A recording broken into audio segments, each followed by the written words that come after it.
Good morning student. Sunrise education academy में आज आपका स्वागत है। आज हम पढ़ने जा रहे हैं data transfer between memory and CPU. ठीक है, यानी जो डाटा होते हैं उनको अपन ट्रांसफ़र करते हैं किन के बीच में, मेमोरी और सीपीयू के बीच में। ये अपना एक टॉपिक रहेगा और जो यूनिट है वो अभी तक फर्स्ट ही चल रहा है, उसका पार्ट नंबर 4 आज स्टार्ट करेंगे। ठीक है, तो बात करते हैं कि जैसे मान लो डाटा को ट्रांसफ़र करना है। अब डाटा मेमोरी से सीपीयू में और सीपीयू से मेमोरी में डाटा को ट्रांसफ़र करेंगे। और इसमें ट्रांसफ़र करने के लिए आपको पता है कि हमने पढ़ा था मेमोरी के प्रकार। ठीक है, यानी जो मेमोरी के प्रकार पढ़े थे वो हमने पढ़ा था 2 टाइप की मेमोरी होती है।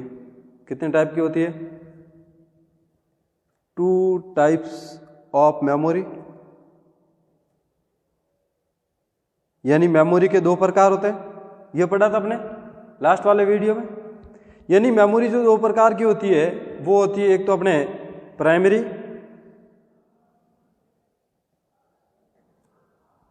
मेमोरी, और एक जो मेमोरी होती है वो है अपनी सेकेंडरी मेमोरी। यानी ये 2 टाइप की अपने पास मेमोरी है और इन दोनों टाइप से डाटा को अपन ट्रांसफर करेंगे किसके अंदर? सीपीयू में। अब मैंने आपको बताया था कि इसी के अंदर सीपीयू के जो कुछ कंपोनेंट्स होते हैं, जब यहां से डाटा ट्रांसफर सीपीयू में किए जाएंगे तो सीपीयू के 3 कंपोनेंट्स होते हैं। कितने बताए मैंने आपको? 3 बताए थे, जिनमें से पहले का नाम एएलयू, फिर सीयू और फिर एमयू। यानी एएलयू, सीयू और एमयू। अब अगर किसी ने सही से पढ़ा है तो इनका पूरा नाम तो आपको पता ही है। एएलयू का मतलब होता है अर्थमेटिक लॉजिक यूनिट, यानी जिसे अगर हिंदी में बात करेंगे तो कहेंगे उसे अंक गणितीय तार्किक इकाई। अंक गणितीय तार्किक इकाई, ये किसका नाम है? एएलयू का पूरा नाम। फिर बात करें अगर सीयू की, तो जिसे अपन हिंदी में कहेंगे केंद्रीय इकाई, और इंग्लिश में बात करें तो कंट्रोल यूनिट। और फिर आता है मेमोरी यूनिट, यानी मेमोरी इकाई। ये हमने पढ़ा भी था। तो अब क्या होता है कि जो 2 टाइप की मेमोरी होती है, उन 2 टाइप मेमोरी में जैसे प्राइमरी मेमोरी और सेकेंडरी मेमोरी से डाटा को अपन सीपीयू के अंदर ट्रांसफर करेंगे। अब कैसे करते हैं आइए देख लेते हैं। ठीक है, आप लिखना मत अभी फिलहाल, तो बस इसका स्क्रीनशॉट ले लो और जब बाद में लिख देना समझाने के बाद। अब ये कह रहा है कि data need to be transferred between the CPU and primary memory as well as between the primary and secondary memory। यानी ये कह रहा है कि CPU और प्राइमरी मेमोरी के साथ साथ प्राइमरी और सेकेंडरी मेमोरी के बीच भी डाटा ट्रांसफ़र करना होगा। मैंने आपको अभी बताया कि प्राइमरी मेमोरी और सेकेंडरी मेमोरी 2 टाइप की होती है अपने पास, और इन मेमोरी से जो डाटा ट्रांसफ़र सीपीयू में करते हैं, यानी प्राइमरी मेमोरी से सीपीयू से ट्रांसफ़र किया जाता है, और प्राइमरी मेमोरी के साथ साथ सेकेंडरी मेमोरी में भी डाटा को ट्रांसफ़र करना होगा। ठीक है, ये अपने डाटा ट्रांसफ़र की बात हुई। तो आप ये जो मैं अंडरलाइन कर रहा हूँ ये अपने इंपॉर्टेंट है। Data need to be transferred between the CPU and primary memory as well as between the primary and secondary memory. यानी प्राइमरी के साथ साथ सेकेंडरी मेमोरी में भी डाटा को ट्रांसफ़र करना होगा। यानी सीपीयू और प्राइमरी मेमोरी के साथ साथ प्राइमरी और सेकेंडरी मेमोरी के बीच डाटा ट्रांसफ़र करना होगा। ये अपनी इंपॉर्टेंट वाली बात है और आप इसको अच्छे से याद भी कर लेना। ठीक है, अब क्या होता है कि जब डाटा हम ट्रांसफ़र करते हैं तो ट्रांसफ़र करने के लिए हमारे पास कुछ साधन होते हैं। ठीक है, यानी कुछ संसाधन होता है या कुछ माध्यम होता है। बिना माध्यम से डाटा तो ट्रांसफ़र होगा नहीं। जैसे एग्जांपल के तौर पे अपन यहाँ समझते हैं कि जैसे ये डाटा है, एक फाइल है।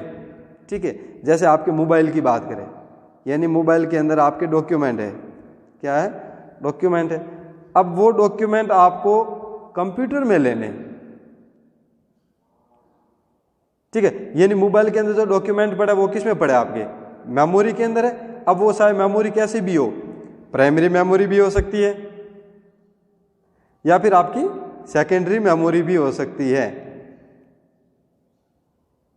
यानी प्राथमिक और द्वितीयक मेमोरी, प्राथमिक और द्वितीयक मेमोरी भी हो सकती है। यानी फ़ोन के अंदर जो हमारे पास डाटा है वो अपने सेकेंडरी मेमोरी, जैसे मेमोरी कार्ड के अंदर पड़ा है, तो मेमोरी कार्ड क्या है? स्टोरेज डिवाइस है, एक्सटर्नल स्टोरेज डिवाइस है। और एक्सटर्नल का मतलब होता है भाई ये स्टोरेज डिवाइस होना जो अपन सेकेंडरी मेमोरी के अंदर इसको इंक्लूड किया गया है। तो जो अपने मेमोरी कार्ड के अंदर जो डॉक्यूमेंट पड़े, इस डॉक्यूमेंट को अपन कंप्यूटर में भेजना है। अब भेजने के लिए अपन क्या करेंगे? ट्रांसफर करेंगे।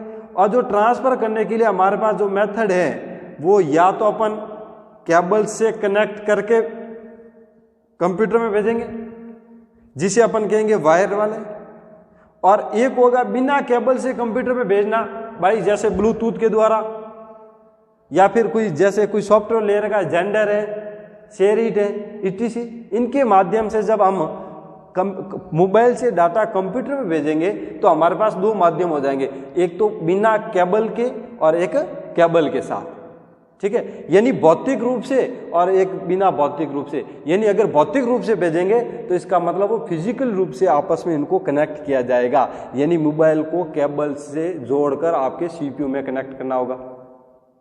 और अगर आप उनको भौतिक रूप से नहीं जोड़ते हो तो फिर आप भाई ब्लूटूथ के द्वारा वो फाइल ट्रांसफर कर सकते हो अपने कंप्यूटर में, ठीक है, समझ गए? चलो, तो data are transferred between different components of a computer system using physical wires called bus. और जो अपन फिजिकल वायर से यानी भौतिक तार का उपयोग करके जो डाटा मोबाइल से या अदर किसी कंपोनेंट से या अदर डिवाइस से कंप्यूटर के अंदर जब लेते हैं तो उसी को अपन बस कहते हैं। यानी डाटाओं का भौतिक रूप से स्थानांतरण होना, यानी डाटाओं का भौतिक रूप से स्थानांतरण होना ही क्या कहलाता है? बस कहलाता है। और बस जो अपन क्या करते हैं कि कंप्यूटर से सीपीयू में और सीपीयू से मेमोरी के अंदर और फिर मेमोरी से प्राथमिक के साथ साथ द्वितीयक मेमोरी यानी प्राइमरी एंड सेकेंडरी मेमोरी के साथ साथ डाटा को ट्रांसफर करना होगा, ठीक है। यानी ये अंडरलाइन कर रहा हूं, ये भी बात इंपॉर्टेंट है। यानी कंप्यूटर सिस्टम के विभिन्न घटकों के बीच स्थानांतरित डेटा जिसे भौतिक तारों का उपयोग करके लिया जाता है उसे अपन बस कहा जाता है, करके बस कहा जाता है। यानी जो डाटा अपन भौतिक रूप से कॉपी करना या उनको मूव करके एक कंप्यूटर से दूसरे कंप्यूटर सिस्टम में या एक कंपोनेंट से दूसरे कंपोनेंट के अंदर या फिर जितने भी अदर्स डिवाइस हैं उन डिवाइस से डाटा को भौतिक रूप से कंप्यूटर से कनेक्ट करके डाटा को ट्रांसफर करना ही क्या कहलाता है? बस कहलाती है, ठीक है। अब ये क्या बस होता क्या है, यानी बस का उपयोग क्या क्या कहां पर किया जाता है? तो बस का उपयोग जो होता है वो अपन करते हैं यूएसबी पोर्ट में, यानी यूएसबी पोर्ट या हार्ड डिस्क। अब जो डाटा समझ लीजिए एक बार यार कि ये जो डॉक्यूमेंट है, इस डॉक्यूमेंट को जो मैंने कॉपी किया, क्या किया? कॉपी किया, और कॉपी करके मुझे कहां भेजना है? सीपीयू में। और लेकिन सीपीयू में भी तो मेरे पास एक स्थान होगा या फिर एक प्लेस होगा, उसी जगह तो मुझे भेजना पड़ेगा। यानी जहां पर मुझे भेजना है, जैसे मुझे हार्ड डिस्क के अंदर भेजना है एग्जाम्पल पे, और हार्ड डिस्क के अंदर क्यों भेज रहा हूं? क्योंकि ये एक सेकेंडरी मेमोरी है, और आपको पता है तो सेकेंडरी मेमोरी है वो कैसी मेमोरी होती है? परमानेंट, यानी स्थायी मेमोरी।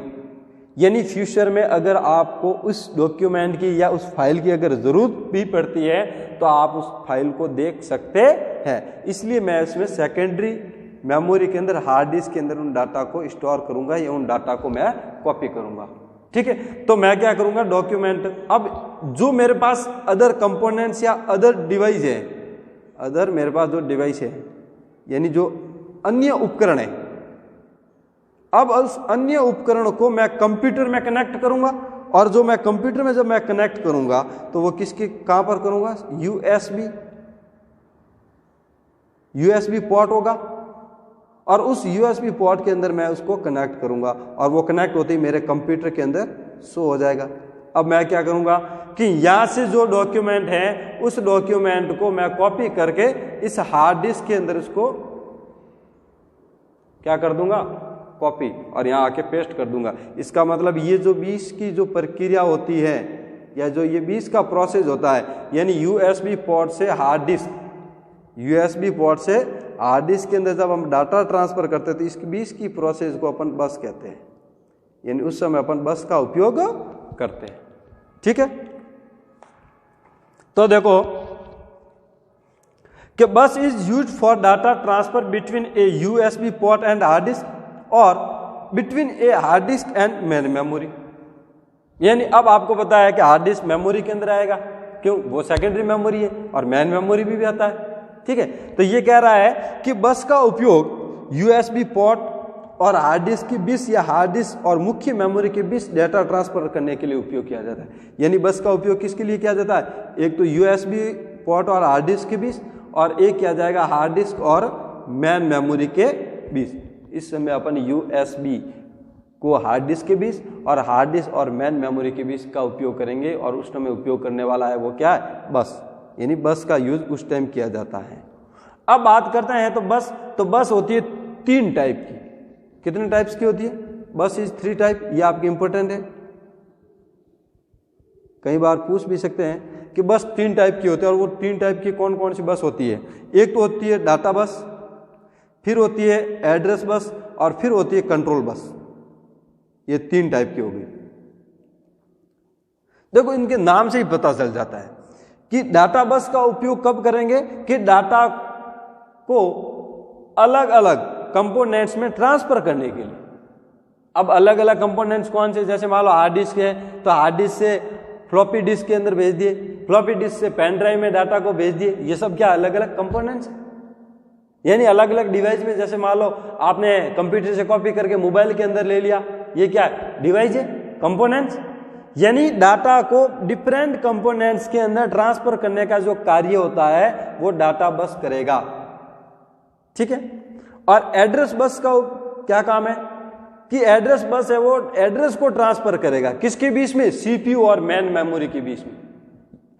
डाटा बस था वो तो सिर्फ अदर कंपोनेंट्स यानी अलग अलग डिफरेंट कंपोनेंट्स में डाटा को ट्रांसफर करता था, और एड्रेस बस है वो क्या करेगा, सीपीयू और मेन मेमोरी के बीच में एड्रेस को ट्रांसफर करेगा। और कंट्रोल बस ये कह रहा है कि सिग्नल को कंट्रोल करेगा अलग अलग कंपोनेंट्स ऑफ कंप्यूटर, यानी कंप्यूटर के जितने भी विभिन्न प्रकार के जो कंपोनेंट्स हैं उनके बीच में सिग्नल को कंट्रोल करने का कार्य है वो कंट्रोल बस के द्वारा किया जाएगा। ठीक है, समझ गए। तो यहां पर देखो ये लिखा हुआ है कि data bus to transfer data between different components, यानी डाटा बस के द्वारा जो डाटा ट्रांसफर किया जाता है वो डिफरेंट कंपोनेंट्स में किया जाएगा। एड्रेस बस ये कह रहा है कि to transfer address between CPU and main memory, यानी एड्रेस को ट्रांसफर करेंगे, लेकिन जो एड्रेस को जो ट्रांसफर करेंगे वो किसके बीच में किया जाएगा, सीपीयू एंड मेन मेमोरी के बीच। तो ये बात इंपॉर्टेंट है एड्रेस बस के लिए। और अगला है कि कंट्रोल बस ये कह रहा है कि to communicate control signals between different components of computer, यानी जो कंप्यूटर के जो डिफरेंट कंपोनेंट्स होंगे उनमें सिग्नल को कंट्रोल करके वहां पर कम्युनिकेट किया जाएगा। ठीक है, अब ये तो बात थी अपने बस का उपयोग। अब देखो इसमें पढ़ते हैं हिंदी में कि बस का उपयोग क्या है, कि बस का उपयोग यूएसबी पोर्ट और हार्ड डिस्क के बीच या हार्ड डिस्क और मुख्य मेमोरी के बीच डाटा ट्रांसफर करने के लिए किया जाता है। अभी हमने पढ़ा भी था, इसमें लिखा हुआ था कि यूएसबी पोर्ट और हार्ड डिस्क और मेन मेमोरी, इनके बीच में जो अपन उपयोग करते हैं वो क्या होता है, बस का उपयोग होता है। तो ये भी लाइन अंडरलाइन कर लेते हैं। ठीक है, यानी यूएसबी का उपयोग जो अपने हैं यूएसबी पोर्ट और हार्ड डिस्क के बीच या हार्ड डिस्क और मुख्य मेमोरी के बीच डाटा ट्रांसफर करने के लिए किया जाता है। और बस कितने प्रकार की होती है, 3 प्रकार की होती है। ये तो आप समझ गए कि बस 3 प्रकार की होती है। कौन कौन सी होती है, डाटा बस, एड्रेस बस और कंट्रोल बस। तो बस के प्रकार अपन समझ गए कौन कौन से, डाटा बस, एड्रेस बस और कंट्रोल बस। ठीक है, ये 3 टाइप के हमारे पास बस है और उनके माध्यम से अपन डाटा को ट्रांसफर करते हैं। बात करते हैं तो देखो हिंदी में कि विभिन्न घटकों के बीच डेटा स्थानांतरण करने के लिए डेटा बस का उपयोग किया जाता है। समझ गए कि विभिन्न घटकों के बीच डेटा स्थानांतरण करने के लिए डेटा बस का उपयोग किया जाता है। मैंने बताया ना कि विभिन्न प्रकार के जितने भी कंपोनेंट्स हैं उन कंपोनेंट्स के बीच जब भी डाटा को अपन ट्रांसफर करेंगे तो उस समय अपन किसका उपयोग करेंगे, डेटा बस का। ठीक है। अब आता है सीपीयू और मुख्य मेमोरी के बीच एड्रेस ट्रांसफर करने के लिए एड्रेस बस का उपयोग करेंगे। यानी सीपीयू और मुख्य मेमोरी के बीच एड्रेस ट्रांसफर करने के लिए एड्रेस बस का उपयोग किया जाता है। ठीक है। अब अगला है वो ये कह रहा है कि कंप्यूटर के विभिन्न घटक के बीच, यानी different type components of computer, यानी कंप्यूटर के जो अलग अलग कंपोनेंट्स होते हैं या विभिन्न घटक होते हैं उनके बीच नियंत्रण संकेतों को संप्रेषित करने के लिए नियंत्रण बस का उपयोग किया जाता है। यानी वहाँ जो सिग्नल होते हैं, जो कंट्रोल सिग्नल होते हैं, उन कंट्रोल सिग्नल को कम्युनिकेट या संप्रेषित करने के लिए अपन नियंत्रण बस का उपयोग करेंगे। अब बात करते हैं कि जो कंट्रोल बस होती है वो कहाँ तक, फिर उसके बाद एड्रेस बस कहाँ तक, और अपने इनपुट और आउटपुट में सबसे लास्ट होती है डाटा बस होती है, वो कहाँ तक होती है। अब ये कह रहा है कि कंट्रोल में तो क्या होता है कि जो संकेत होंगे यानी जो सिग्नल होंगे, जैसे यहाँ से अगर मान लो जो सिग्नल होते हैं वो भेजे जाएंगे, और ये सिग्नल किसको भेजे जाएंगे, सीपीयू को, ये सिग्नल किसके भेजे जाएंगे, मेमोरी को, और ये सिग्नल भेजे जाएंगे इनपुट और आउटपुट को। समझ गए। यानी कंट्रोल बस का तो मतलब यही होता है। अब एड्रेस बस का मतलब क्या होता है कि इन डाटा को ट्रांसफर तो किया जाएगा, डाटा को ट्रांसफर तो किया जाएगा, लेकिन वो कैसे किया जाएगा, सीपीयू और मेमोरी के बीच में। अब वो मेमोरी कौन सी, मेन मेमोरी, उनके बीच में अपन डाटा को ट्रांसफर करेंगे। और जब डाटा ट्रांसफर करेंगे तो किसके माध्यम से किया जाएगा, यानी कीबोर्ड के द्वारा या अपन माउस का उपयोग करके या फिर मॉनिटर का उपयोग करके, इनके द्वारा। अब ये सबसे लास्ट वाला ये कह रहा है कि उसके जो घटक होते हैं, यानी जो डाटा विभिन्न जो घटक होते हैं कंप्यूटर के, उन सभी घटकों को अपन क्या करते हैं, ट्रांसफर करते हैं। और वो सभी घटक या तो सीपीयू में भी ट्रांसफर हो सकते हैं, मेमोरी में भी ट्रांसफर कर सकते हो, आप किसी के माध्यम से ट्रांसफर करेंगे, यानी किसी डिवाइस का यूज करेंगे, जैसे इनपुट डिवाइस का यूज करेंगे, आउटपुट डिवाइस का यूज करेंगे। मतलब इस प्रकार से अलग अलग प्रकार के जो कंपोनेंट्स होते हैं, उन कंपोनेंट्स के मध्य या उनके बीच में जब डाटा को ट्रांसफर किया जाता है तो उस समय अपन डाटा बस का उपयोग करते हैं। तो आप ये डायग्राम है, ये भी अपने इंपॉर्टेंट है, अगर कई बार आ भी जाता है। ठीक है ना। तो आप समझ गए कि बस कितने प्रकार की होती है, 3 टाइप की होती है। कौन कौन सी होती है वो मैं आपको एक बार बता देता हूं। बस 3 टाइप की है, उनमें से सबसे पहली जो होता है वो होता है डाटा बस, फिर आता है एड्रेस बस, और फिर आता है कंट्रोल बस। और कंट्रोल बस का एक चीज आपको ध्यान रखना कि इसमें सिर्फ संकेतों को नियंत्रण, यानी संकेतों को नियंत्रण करने के लिए संप्रेषित किया जाता है, और इसीलिए इसको नियंत्रण बस भी कहते हैं। यानी किसी को अगर कंट्रोल करना है तो उस समय अपन कंट्रोल बस का उपयोग करेंगे। ठीक है। अब देखो, अब है एज द सीपीयू, यानी as the CPU interact directly with main memory, any data entered from input device और the data to be access from hard disk. यानी ये कह रहा है कि जब सीपीयू में से डायरेक्टली आपके जो डाटा है वो मेन मेमोरी, अब आप यहाँ क्या करोगे कि मेन मेमोरी के अंदर कोई डाटा एंटर करोगे। ठीक है। यानी ये कह रहे हैं कि ये अपने पास मेन मेमोरी है,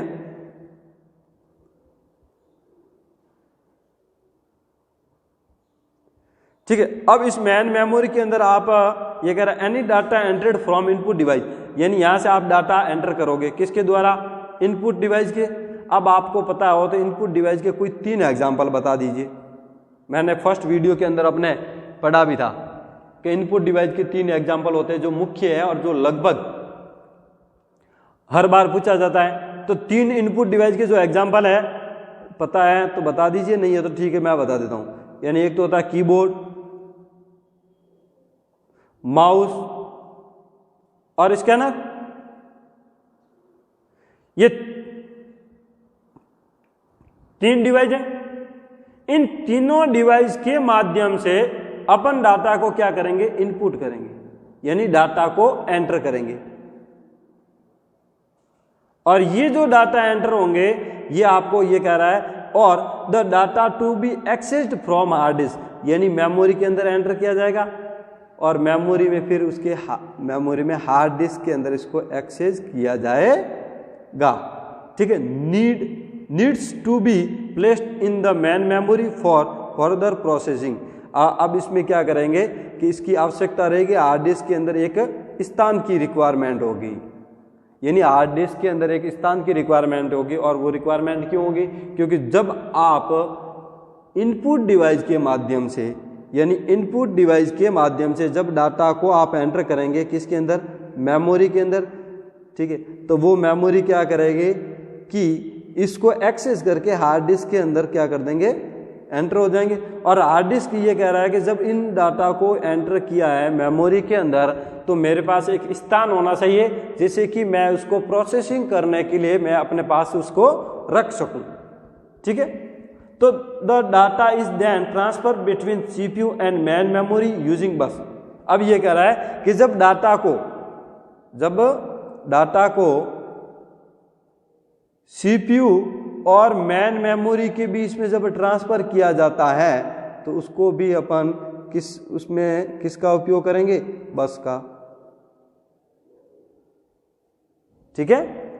कि जब सीपीयू और मेन मेमोरी के बीच में अपन डाटा को अगर ट्रांसफर करना है तो उस समय अपन बस का उपयोग करेंगे। तो अब आप बताओ, अभी थोड़ी देर पहले पता है कि जब सीपीयू और मेन मेमोरी के बीच में अपन डाटा का उपयोग करते हैं, ठीक है, नहीं, किसके बीच में, सीपीयू और मेन मेमोरी के बीच में जब अपन डाटा को ट्रांसफर करते हैं तो उस समय अपन कौन सी बस का उपयोग करते हैं? अभी थोड़ी देर पहले पढ़ा था मैंने आपको, मैं बता देता हूं, 3 टाइप की बस होती है, डाटा बस, एड्रेस बस और कंट्रोल बस। तो अब आप मुझे बताओ कि इसमें से कौन से बस का उपयोग करेंगे कि जब सीपीयू से अपन मेन मेमोरी में डाटा को ट्रांसफर करेंगे तब अपने कौन से बस का उपयोग करेंगे। ये आपके लिए रहेगा एक क्वेश्चन, और उसको जब आप पढ़ोगे तब आपको समझ में आ जाएगा कि हाँ, सीपीयू और मेन मेमोरी के बीच में कौन से डाटा का, कौन सी बस का उपयोग किया जाएगा, ठीक है। ये आपके लिए क्वेश्चन है, इसका सॉल्यूशन आपको ढूंढ के लाना है, ठीक है। तो ये लिखा हुआ है कि as the CPU interact directly with main memory और एनी डाटा, जब अपन किसी भी डाटा को एंटर्ड फ्रॉम इनपुट डिवाइस, यानी जब किसी डाटा को अपन क्या करते हैं, इनपुट डिवाइस के माध्यम से एंटर करते हैं, और the data to be access from hard disk, और उन डाटा को एक्सेस कर देते हैं कहाँ से, हार्ड डिस्क के अंदर से। तो फिर क्या होता है, need to be placed in the main memory for further processing, और इसमें ये कह रहा है कि मेन मेमोरी के अंदर एक स्थान होना चाहिए जिसे वो प्रोसेसिंग करने के लिए काम में ले सकता है। अब ये कह रहा है the data is then transferred between CPU and main memory using bus. अब ये कह रहा है कि उन डाटा को अपन ट्रांसफर करेंगे किसके बीच में, सीपीयू और मेन मेमोरी के बीच में। जब सीपीयू और मेन मेमोरी के बीच में जब डाटा को ट्रांसफर करेंगे तो उस समय अपन बस का उपयोग करते हैं, ठीक है। अब इसमें आगे बढ़ते हैं अपन। अब देखो इसकी हिंदी, ये कह रहा है कि चूंकि सीपीयू मुख्य मेमोरी के साथ सीधे बातचीत करता है, ठीक है, और इनपुट डिवाइस से दर्ज किया गए कोई भी डेटा या हार्ड डिस्क के एक्सेस किए जाने वाले डेटा को आगे की प्रक्रिया के लिए मुख्य मेमोरी में रखा जाता है। यानी मैंने बताया ना कि उनमें डाटा को प्रोसेस करने के लिए या उन डाटा को एक्सेस करने के लिए अपने पास कोई न कोई एक स्थान होना चाहिए। तो वो स्थान किसके अंदर मिलेगा, आपको मुख्य मेमोरी में रखा जाना चाहिए। और उसमें मुख्य मेमोरी में क्यों रखते हैं, क्योंकि वो सुरक्षित तौर पे उसको आराम से रखा जा सकता है। और ये कह रहा है डेटा को बस का उपयोग करके सीपीयू और मुख्य मेमोरी के बीच डेटा स्थानांतरित किया जाता है। और इसमें मैंने आपको एक क्वेश्चन दिया है, और वो क्वेश्चन आपके ये है कि सीपीयू और मेन मेमोरी के बीच जब अपन डाटा ट्रांसफ़र करते हैं तो उस समय अपन कौन से बस का उपयोग करेंगे, वो आपको बताना है, ठीक है। तो ये हो गया अपने डाटा ट्रांसफ़र किसके बीच में, सीपीयू और मेन मेमोरी के बीच में डाटा को ट्रांसफ़र करने का तरीका हमने सीख लिया। अब आता है माइक्रो प्रोसेसर। अब अगर माइक्रो प्रोसेसर की बात करें तो मैंने आपको इवोल्यूशन ऑफ कंप्यूटर यानी पार्ट नंबर जब 3 बताया था तो उसमें हमने पढ़ा था कंप्यूटर की इवोल्यूशन, यानी कौन से ईयर में कौन सा कंप्यूटर निकला था, ठीक है, ये पढ़ा था आपने। तो अब क्या हुआ कि जब बात करते हैं अपन जनरेशन की,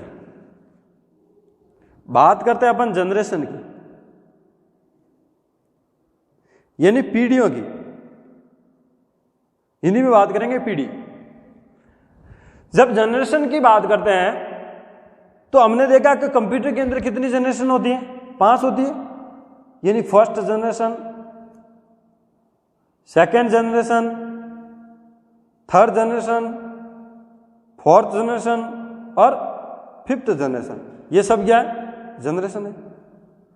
अब क्या हुआ कि जब चार्ल्स बेबेज के द्वारा एनालिटिक इंजन और डिफेंस इंजन का डेवलप किया, तब क्या हुआ कि उस समय जब कंप्यूटर होना था तो फर्स्ट जनरेशन के जब कंप्यूटर देखा गया तो उस समय क्या उनकी आकार यानी उनकी अगर साइज देखें तो एक कमरे के समान थी।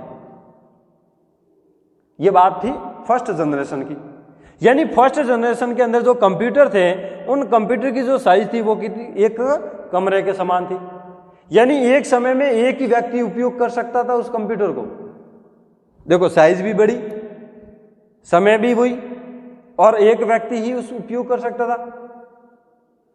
फिर क्या हुआ कि जो इसमें बिजली खर्च होती थी यानी जो लाइट होता था वो भी ज्यादा होती थी, आकार में भी बड़ा, वजन में भी बड़ा, वजन में भी ज्यादा वजन था उसका। और साथ में ये कहता था कि उसके अंदर जो प्रोसेसर लगा हुआ था वो था vacuum tube, vacuum tube.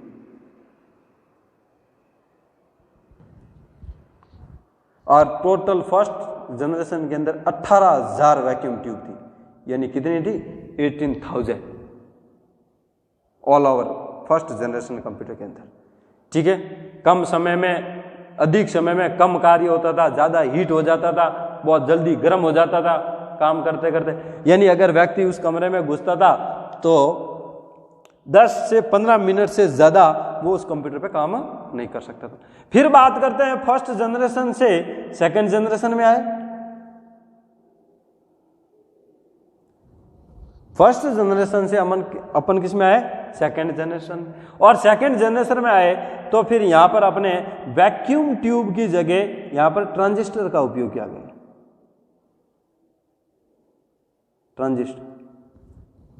Transistor लगाए गए। और ट्रांजिस्टर लगाए तो क्या हुआ कि फर्स्ट जनरेशन के जो कंप्यूटर थे उनसे अधिक गति में कार्य करने लगे सेकंड जनरेशन के कंप्यूटर। क्यों? क्योंकि यहां 18,000 वैक्यूम ट्यूब थी और इसकी जगह सिर्फ मात्र एक ट्रांजिस्टर लगा था। तो समझ गए कि यहां की जो स्पीड स्लो थी सेकंड जनरेशन में क्या आके स्पीड क्या हो गई, बढ़ गई। यहां बिजली खर्च ज्यादा होती थी, यहां कम हो गई। इसकी साइज बड़ी थी, सेकंड जनरेशन में साइज कम हो गई। समझ गए। और सेकंड जनरेशन से जैसे अपन थर्ड जनरेशन में आए तो यहां पर अपने एक परिपथ निकाला जिसका नाम था आईसी यानी इंटीग्रेटेड सर्किट, यानी जिसको अपन कहते हैं एकीकृत परिपथ। ये थर्ड जनरेशन में है। और जैसे ही थर्ड जनरेशन में आए यानी फर्स्ट से सेकंड आए तो क्या डिफरेंट मिला कि आकार में डिफरेंट मिला, काम करने का तरीका बदल गया, अधिक समय में काम होता था। और फिर जैसे ही सेकंड से थर्ड में आए तो यहां पर भी आपको वही डिफरेंट मिलेगा। और फिर क्या हुआ कि जब थर्ड से फोर्थ में आए तो यहां पर VLSI very large scale integrated यहां पर निकाला गया और ये फोर्थ जनरेशन का प्रोसेसर हुआ और इसके अंदर लगाया गया माइक्रोचिप। समझ गए। और माइक्रोचिप ये कह रहा है कि जहां एकीकृत परिपथ लगा हुआ था उसकी जगह हमने माइक्रोचिप को एडजस्ट कर दिया। और फिर फर्स्ट यानी फोर्थ जनरेशन है, उन फोर्थ जनरेशन के बाद अपने आगे फिफ्थ जनरेशन के अंदर। और यहां पर जो उपयोग किया गया है वो आर्टिफिशियल इंटेलिजेंस यानी AI, जिसे कहते हैं बुद्धिमत्ता कृत्रिम, या फिर आप कृत्रिम बुद्धिमत्ता भी कह सकते हैं, यानी आर्टिफिशियल इंटेलिजेंस। ठीक है, ये जनरेशन की बात है। तो अब जो माइक्रोचिप था, माइक्रो प्रोसेसर जो चिप था वो किसका था, फोर्थ जनरेशन में। ठीक है, तो अब इसके बारे में पढ़ते देखो। यानी माइक्रो प्रोसेसर कि माइक्रो प्रोसेसर ये कह रहा है कि एक computer CPU used to occupy a large room or multiple cabinets. However, with the advancement in technology, the physical size of CPU and reduced, and it is now possible to place a CPU on a single microchip only. यानी पहले के जो computer थे वो क्या थे, आकार में बड़े थे, और आकार में बड़े होने की वजह से वो पूरे एक अलमारी या पूरा एक रूम पर पूरे का कब्जा करके रखते थे, यानी एक रूम के अंदर पूरा कंप्यूटर आता था। ठीक है। अब हालांकि क्या हुआ कि जब टेक्नोलॉजी में डेवलप हुआ या टेक्नोलॉजी में उन्नति हुई तो क्या हुआ कि सीपीयू का जो भौतिक आकार था, यानी जो उसका फिजिकल कंपोनेंट था या फिजिकल जो साइज थी, उन फिजिकल साइज को रिड्यूस कर दिया गया, यानी उनका आकार को कम कर दिया गया। और उन आकार को कम करके ये लिखा गया कि अब केवल एक माइक्रोचिप पर सीपीयू रखना संभव हो गया, यानी अब बिल्कुल छोटी सी जगह पर आप सीपीयू को रख सकते हैं। समझ गए आप कि जब पहले के टाइम में था तो सीपीयू क्या था, आकार में बड़ा। तो एक computer CPU used to occupy a large room और मल्टीपल कैबिनेट्स, यानी एक बड़ा रूम का उपयोग करना पड़ता था अपने सिर्फ सीपीयू रखने के लिए। However with advancement in technology, यानी टेक्नोलॉजी प्रौद्योगिकी में उन्नति हुई, और the physical size of CPU, यानी जो फिजिकल साइज थी सीपीयू की, उनको अपने रिड्यूस कर दिया गया, यानी उसमें क्या कर दिया, हमें कमी कर दी गई हमने। It is now possible to place a CPU on a single microchip only, यानी उसको सिंगल माइक्रोचिप पर भी रखा जा सकता है। ठीक है। तो कंप्यूटर सीपीयू एक बड़े कमरे या कई अलमारियों पर कब्जा करने के लिए उपयोग किया गया जाता है। हालांकि प्रौद्योगिकी में उन्नति के साथ सीपीयू का भौतिक आकार और कम हो गया और अब केवल एक माइक्रोचिप पर सीपीयू रखना संभव हो गया। ठीक है, समझ गए, यानी उनका भौतिक आकार को अपने कम कर दिया। अब ये कह रहा है कि micro processor is a small size electronic components inside a computer that carries out various tasks involved in data processing as well as arithmetic and logical operation. These days, a microprocessor is a built over an integrated circuit comprising millions of small components like registers, transistor and IDLs. यानी micro processor है वो एक computer के अंदर एक छोटे आकार के इलेक्ट्रॉनिक घटक है।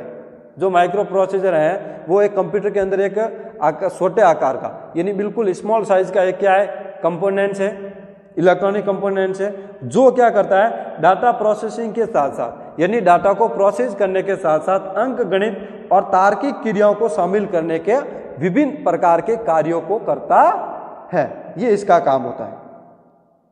ठीक है, तो आप इसका स्क्रीनशॉट ले लेना पहले और बाद में आराम से लिख लेना। ठीक है, और आपको नोट्स भी उपलब्ध करवा दिए जाएंगे ये भी, और जो इंपॉर्टेंट बात है वो मैं आपको अंडरलाइन कर रहा हूँ, और वो अंडरलाइन आप आराम से एक बार बैठ के रिवीजन के तौर पे इसको पढ़ लेना। ठीक है,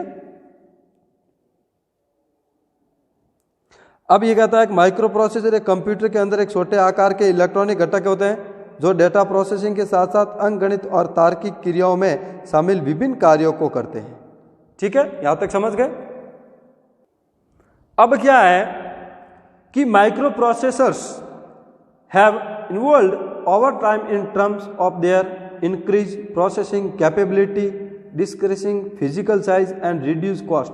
अब क्या हुआ कि माइक्रो प्रोसेसर समय के साथ उनकी बढ़ती हुई प्रोसेस की जो बढ़ती हुई उनकी पब्लिसिटी, उन पब्लिसिटी में उनमें जो क्षमता थी या उसकी जो भौतिक जो आकार था और उसकी जो लागत थी यानी जो कॉस्ट थी, इनमें सभी में कमी आई और कमी करने के बाद फिर माइक्रो प्रोसेसर को विकसित किया गया। ठीक है, समझ गए, ये भी बात इंपॉर्टेंट है कि micro processor have evolved over time in terms of their increased processing capability, decreasing physical size and reduced cost। यानी माइक्रो प्रोसेसर समय के साथ उनकी बढ़ी हुई प्रसंस्करण क्षमता, भौतिक आकार में कमी और लागत में कमी के रूप में विकसित हुआ, यानी वहां पर उनकी कॉस्ट को भी कम कर दिया गया। इन्होंने कॉस्ट कम की तो इसका मतलब कॉस्ट कम करने का कारण क्या था, जब उसमें खर्चा ही कम आएगा तो फिर कॉस्ट भी ऑटोमेटिकल कम हो जाएगी। ठीक है, अब आता है माइक्रो प्रोसेसर का विशेष विवरण, यानी माइक्रो प्रोसेसर स्पेसिफिकेशन। अब विशेष विवरण को कहते हैं, तो ये भी मैंने आपको अंडरलाइन कर लेता हूं यहां पर भी, इसका विशेष विवरण क्या है। तो microprocessor are classified on the basis of different features which include chip type, word size, memory size और क्लॉक स्पीड। यानी माइक्रो प्रोसेसर को अपन विभिन्न अलग अलग भागों के आधार पर वर्गीकृत किया गया है, जिसमें हमने पढ़ा कि एक तो चिप प्रकार का होना चाहिए, फिर उसके बाद बताया कि वर्ड साइज में, फिर उसके बाद मेमोरी का आकार, और फिर कहते हैं क्लॉक स्पीड, यानी घड़ी की गति के आधार पर इनको अपने अलग अलग भागों में या अलग अलग तरीके से उनको विभाजित किया गया। अब बात करते हैं, सबसे पहला टॉपिक आता है इसी में माइक्रो प्रोसेसर का विशेष विवरण में। जब हमने माइक्रो प्रोसेसर को अलग भागों में डिवाइड किया है, तो उन अलग भाग में सबसे पहले आता है वर्ड साइज, यानी शब्द का आकार। ये आपकी इंपॉर्टेंट, शब्द का आकार। अब शब्द का आकार ये कह रहा है कि word size is the maximum number of bits, यानी शब्द का आकार है वो बिट्स की अधिकतम संख्या होती है।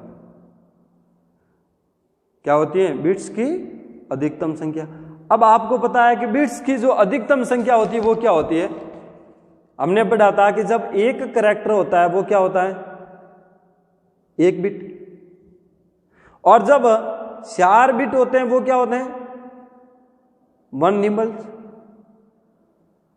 और ये बता दिया कि 1 निम्बल्स में इसी प्रकार 4 बिट को अपने बता दिया 8 बिट होते हैं वो क्या होता है? 1 बाइट। तो बिट की जो अधिकतम संख्या वो कितनी होती है? 8 बिट। समझ गए कि नहीं समझे? यानी बिट की जो अधिकतम संख्या है वो क्या होती है? 8 बिट। और ये कहता है कि जो एक वर्ड होगा या जो एक शब्द होगा, उस एक शब्द की जो अधिकतम संख्या है वो किसकी होगी? बिट की होगी। यानी एक शब्द है वो 8 बिट से अधिक नहीं होगा। दिखावाना का word size is the maximum number of bits, और बिट्स के मैक्सिमम नंबर कितने हैं? 8। और यहां लिखा हुआ a word is the 8 bit, यानी वर्ड है वो कितने बिट का होगा? 8 बिट का। क्यों? क्योंकि हमें अभी बताया आपको कि जो बिट की जो साइज होती है, अधिकतम साइज होती है वो 8 बिट ही होती है। अब ये कहता है कि the minimum word size is 16 bits, यानी जो इसकी वर्ड की जो अगर मिनिमम साइज होगी वो कितनी होगी? 16 बिट, यानी 16 बिट्स। और इसकी जो मैक्सिमम वर्ड साइज होगी वो कितनी होगी? 64 बिट्स, यानी maximum word size is 64 bits. यानी शब्द का आकार बिट्स की अधिकतम संख्या है, और बिट्स की जो अधिकतम संख्या है वो कितनी होती है? 8 बिट्स। और न्यूनतम इसका आकार 16 बिट, और अधिकतम शब्द का आकार 64 बिट्स ये होंगे। ठीक है ना? यह समझ के वर्ड की साइज क्या होगी। तो अगर इसको आप अलग तरीके में लिखना चाहो तो ये लिख सकते हो कि मैक्सिमम साइज ऑफ बिट्स, और बिट्स की जो साइज होती है वो 8 बिट होती है, और उसमें मिनिमम जो साइज होगी वो कितनी होगी? 16 बिट्स, और इसकी जो मैक्सिमम साइज होगी वो कितनी होगी? 64 बिट। ठीक है? अब आता है सेकंड नंबर पे मेमोरी साइज, यानी मेमोरी का आकार। अब depending upon the word size, the size of RAM various. RAM was very small 4 MB due to 48 bits word size. As word size increased to 64 bits, it has become possible to use RAM of size up to 60 exabyte। यानी ये कह रहा है कि शब्द के आकार पर है।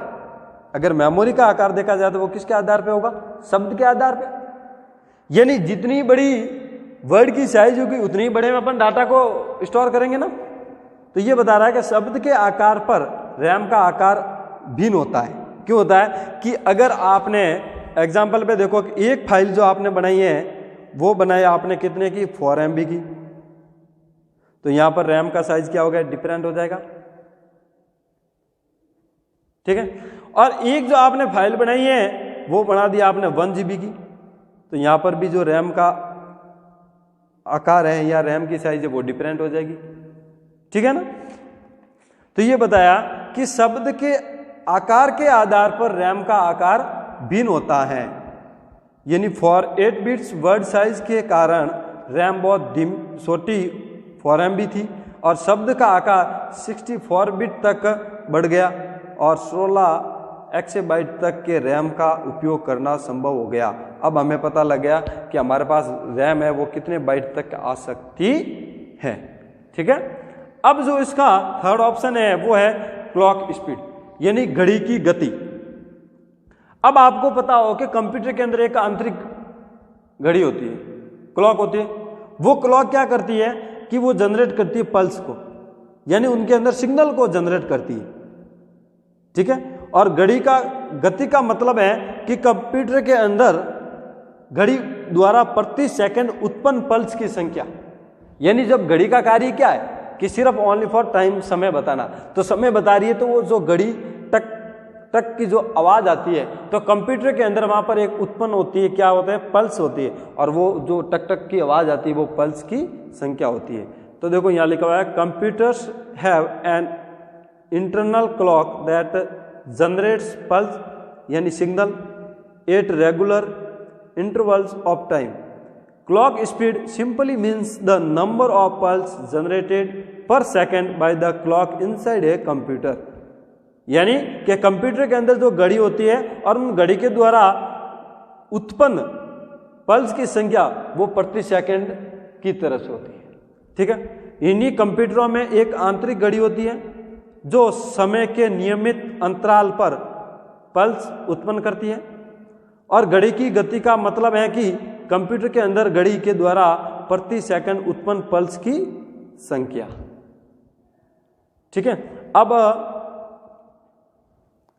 फोर्थ नंबर पे है वो है कोर, और core is a basic computation unit of the CPU. Yearly process had only one computation unit thereby capable of performing only one task at a time, यानी कोर होता है, ये कह रहा है सीपीयू की मूल गणना इकाई है, ठीक है, जो क्या करता है कि ओनली फॉर कंप्यूटेशन, यानी जो परफॉर्मिंग, यानी जो प्रोसेस करने की प्रक्रिया होती है उसमें, ठीक है ना।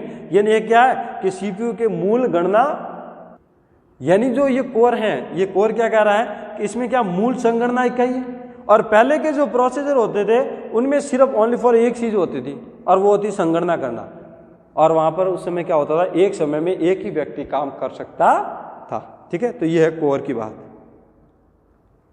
आगे बढ़े, इसमें आप यहां तक की लाइन को अंडरलाइन कर लेना, यूनिट तक की, ठीक है। कोर सीपीयू के मूल संगणना इकाई है। फिर यहां आगे बढ़ते अपन कि पहले के प्रोसेसर में केवल एक संगणना इकाई होती थी जो एक समय में केवल एक कार्य करने में सक्षम थी, यानी पहले के जो प्रोसेसर थे उसमें एक ही संगणना इकाई होती थी, और उस एक ही संगणना इकाई की वजह से वो ये कहता था कि एक समय में एक ही कार्य होता था। अब आता है माइक्रो कंट्रोलर्स, ठीक है।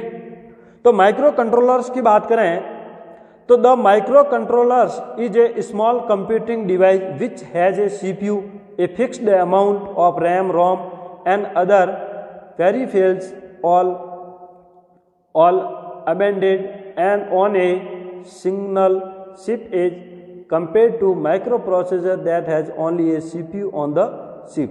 ये कह रहा है कि माइक्रो कंट्रोल एक छोटा कंप्यूटिंग सिस्टम है जिसमें एक सीपीयू होता है और एक निश्चित मात्रा में रैम और रोम होती है, और अन्य परिधियों सभी चिप पर माइक्रो प्रोसेसर की तुलना में एम्बेडेड होते हैं, जिसमें चिप पर केवल एक सीपीयू होता है।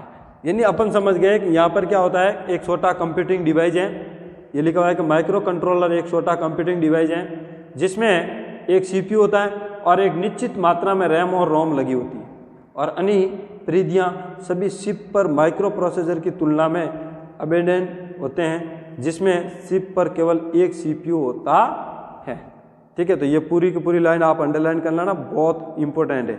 यानी ये कंप्यूटिंग डिवाइस है और जो एक फिक्स्ड, यानी कुछ सीमित मात्रा में रैम और रोम होती है उसके अंदर, माइक्रो कंट्रोलर के अंदर, जो इसमें परिधियाँ होती है, कुछ एम्बेडेड होते हैं वो किस पर आधारित होते हैं, एक सिंगल चिप पर, और उनको अपन कंपेयर करते हैं अगर माइक्रो प्रोसेसर के साथ, तो that has only A CPU on the chip, और सीपीयू किस पर होता है, केवल चिप पर।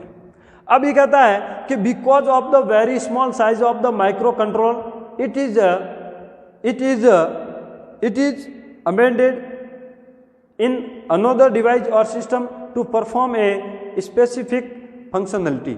यानी माइक्रो कंट्रोलर के बहुत छोटे आकार के कारण, यानी इसका आकार छोटे होने की वजह से ये विशिष्ट कार्य क्षमता करने के लिए किसी अन्य डिवाइस या सिस्टम में एम्बेडेड होते हैं।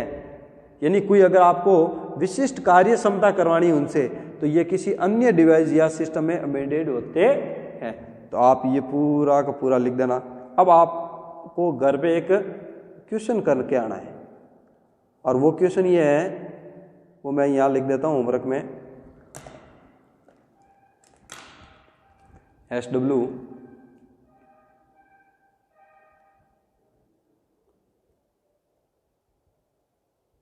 different between microprocessor and microcontroller।